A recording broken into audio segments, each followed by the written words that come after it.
Olá, está no ar o Tela 1 Copa das Confederações, nosso último Tela 1 da Copa das Confederações.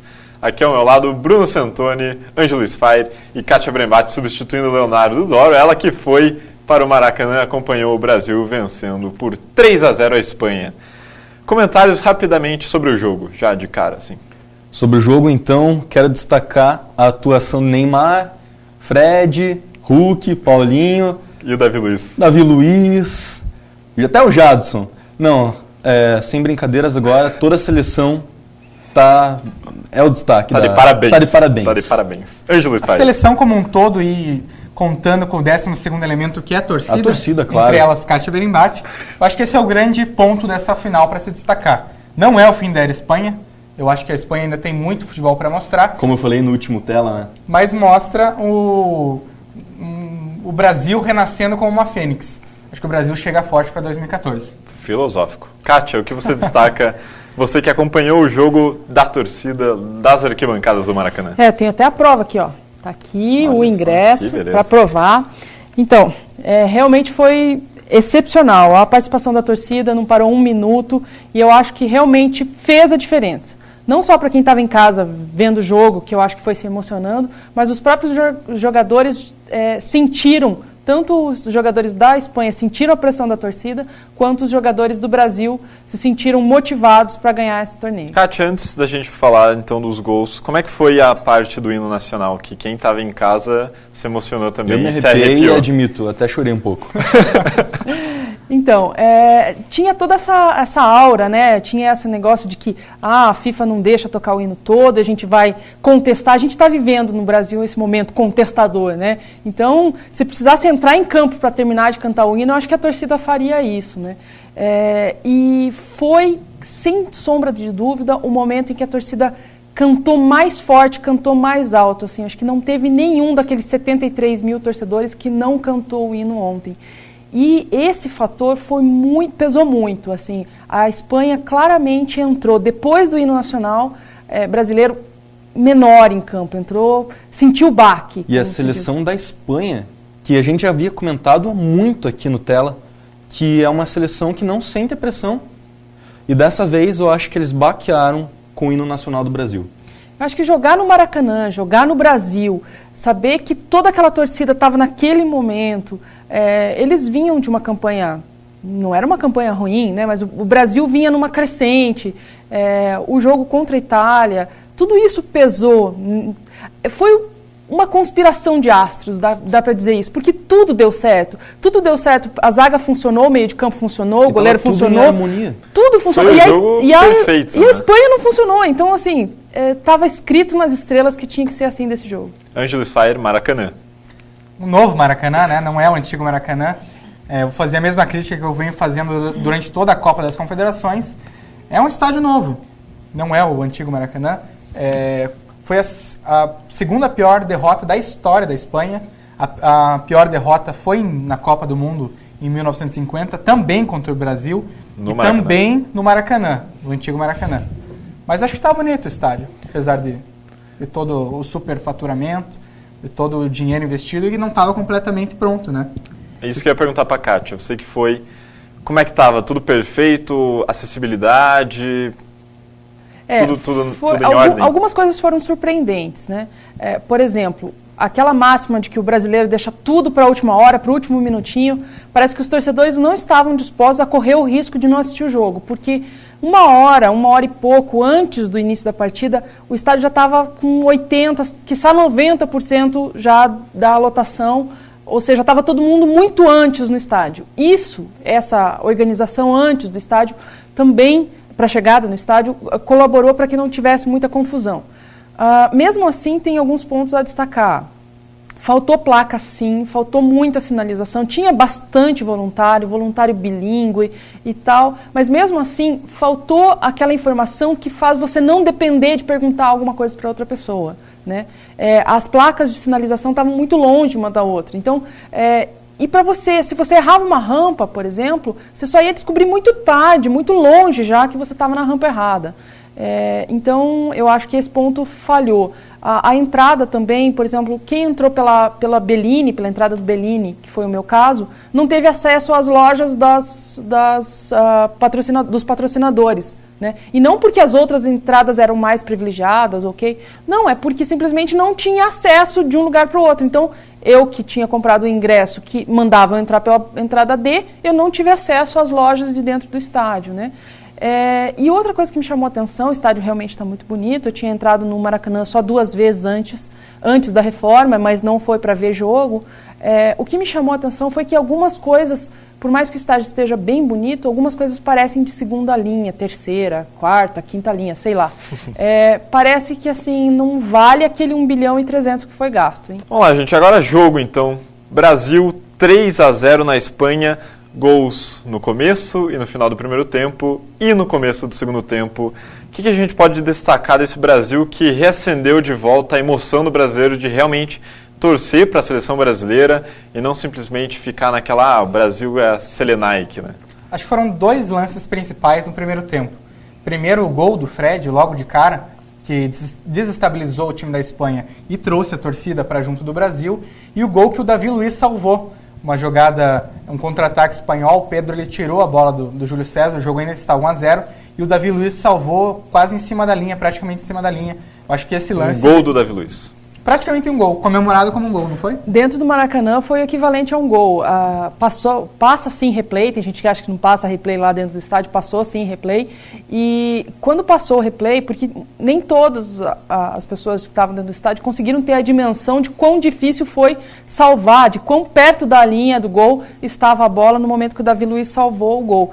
Então, quando passou o replay, ele foi comemorado dentro do estádio como se fosse um gol. E o próprio Felipão disse que, para ele, o momento decisivo, onde se cravou que o Brasil ia ganhar, foi no momento que o Davi Luiz salvou o gol. Eu acho que um dos fatores pela torcida não ter visto na hora, não ter comemorado como um gol na hora, foi também porque o Davi Luiz ele não saiu comemorando. Ele agiu de uma forma muito fria. Ele saiu e só cumprimentou os colegas. O Júlio César foi lá, deu um abraço nele, né? Do tipo, mas valeu, me salvou. Mas em nenhum momento eu vi ele sorrir. Mas ele estava muito focado. Era obrigação dele. Ele estava fazendo o trabalho dele. Ele estava dos jogadores assim, claro, né? Você não consegue ter uma dimensão completa da situação. Mas dos jogadores parecia um dos mais focados, parecia o Davi Luiz. E agora, Júlio César vencendo a luva de ouro, inclusive o preparador técnico de goleiros é o preparador do Coritiba, né? Um paranaense se destacando na seleção brasileira.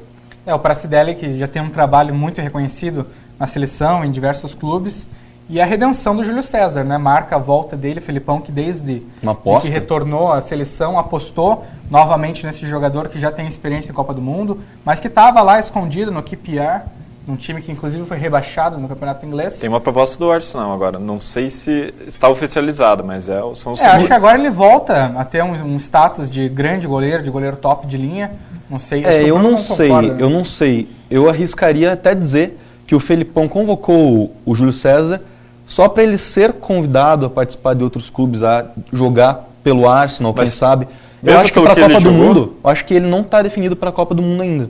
Eu acho que essa vaga de goleiro ainda está aberta. O Júlio César não vai ser o titular da Copa do Mundo, eu acho. Você vê algum goleiro que pode chegar lá? Nesse momento ele é o titular da torcida. Isso dá para dizer porque assim, muito antes das defesas mesmo, a torcida já gritava o nome dele no estádio. Assim, pelo menos umas 6 vezes a torcida gritou o nome dele no estádio. É que ele também se criou no Rio de Janeiro. Ele foi ídolo da torcida do Flamengo. Então isso talvez tenha... Mas que goleiro você vê hoje que pode ocupar essa vaga?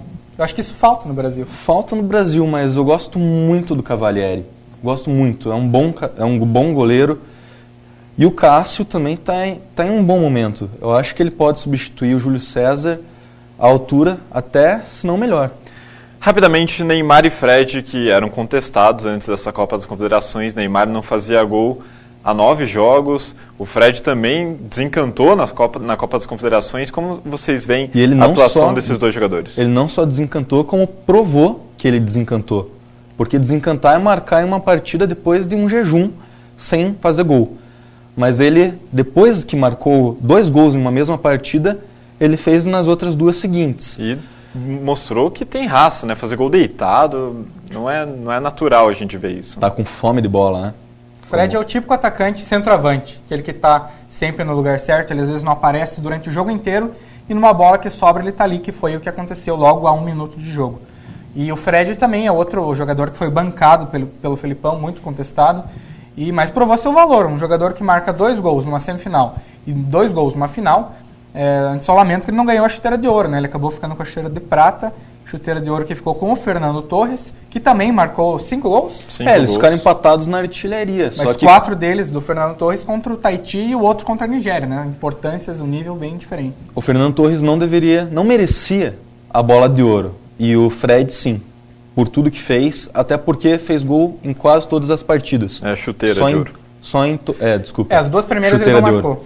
Só as 2, mas o Jô, reserva dele, marcou. E o Paulinho ganhando a bola de bronze? Acho que vale um destaque aí Eu também acho pro que é Paulinho, mais né? do que merecido. Nessa última partida eu não pude ver a atuação dele como sendo a melhor da equipe, como a gente já tinha comentado isso nos telas anteriores, que ele era o destaque, mas nessa partida em si ele não foi o destaque, mas ele ajudou muito a seleção brasileira, ajudou muito.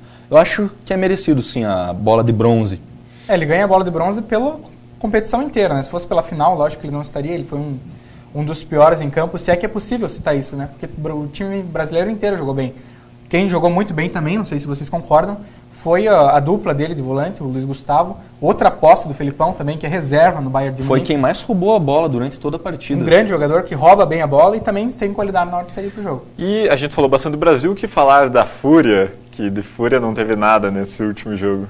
Acho que o que definiu, o que resume, melhor falando, é o final do jogo. Todo mundo sentado. Acho que eles deviam estar pensando o que eu vou falar lá em casa, né? Porque chegaram com uma banca, chegaram fazendo festa, chegaram com um favoritismo enorme e saíram de campo derrotados. Derrotados não, humilhados, num jogo que eles não jogaram nada, não tocaram na bola, não conseguiram aplicar o jogo e que não deu tudo errado para a Espanha, deu tudo certo para o Brasil. Acho que essa é o melhor. Você falou o que a Espanha vai dizer quando chegar em casa, mas eu quero saber ainda mais o que o Piqué vai dizer quando chegar em casa. Pra Shakira. O que ele vai falar para Shakira? Ele cometeu aquela falta até, não sei se boba, porque senão o Neymar foi ia boba. sair na cara do gol. Ele tinha que Trocou fazer o gol aquilo. pro vermelho. Mas ele quase tirou o Neymar do Barcelona, né, naquela jogada. Rapidinho, antes da gente encerrar, Uruguai 2, Itália 2, e nos pênaltis a Itália vence, Forlan perdendo pênalti, inclusive, novamente. Eu apostei Aê, Bruno! Itália, terceiro lugar, Eu finalmente. apostei na Itália. Eu tinha até comentado, brincando, né, que o Uruguai ia vencer a Itália, porque a Itália tinha me decepcionado na partida contra a Espanha.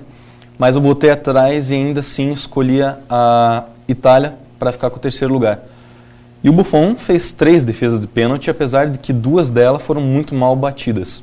Mas de qualquer forma ele acertou o canto, acertou o meio do gol quando o Forlan cobrou o pênalti. É um ótimo goleiro, não tenho nem o que comentar. A Itália mereceu esse terceiro lugar, até porque eles não vieram com a intenção de serem campeões. Agora, para a Copa do Mundo, eles vêm mais fortes ainda. É bom ficar de olho nessa seleção italiana. Você tem que exaltar o bom trabalho do técnico da seleção italiana. Está remontando esse time, está reformulando, aplicando um sistema de jogo totalmente novo, que a gente nunca imaginaria ver a Itália jogar tão ofensiva, tão para frente. A Itália Jogadores que na história... jovens. E eu acho que foi muito bom para a Itália. A Itália chega fortíssima para 2014, diferente do Uruguai, que vem desde 2010 numa ladeira abaixo, apesar de ter um dos melhores atacantes do mundo, como Cavani, como Suárez e tal. Acho que a maior decepção é o Uruguai, sim. Muito obrigado, eu gostaria de agradecer a todos que acompanharam desde o começo e para os que não acompanharam também. Nosso Tela 1 da Copa das Confederações. Agradeço aqui Bruno Santoni e Ângelo Sfari, que estiveram Muito com a obrigado, gente foi um prazer desde imenso. o começo. Eu que agradeço, Lucas. Também a gente agradece ao Guilherme Costa e ao Leonardo Doro, que também estiveram com a gente aqui em alguns programas. E Kátia Brembati, que foi no jogo na final, foi o nosso pé quente, foi o primeiro jogo que a Kátia assistiu da seleção em um estádio. Mick Jagger ao contrário, gente. Mick Jagger ao contrário. Agradecemos a presença de todos aqui. Voltamos em 2014, afinal, a Copa do Mundo está logo ali, né? Muito obrigado, gente, e até o ano que vem. Tchau, tchau.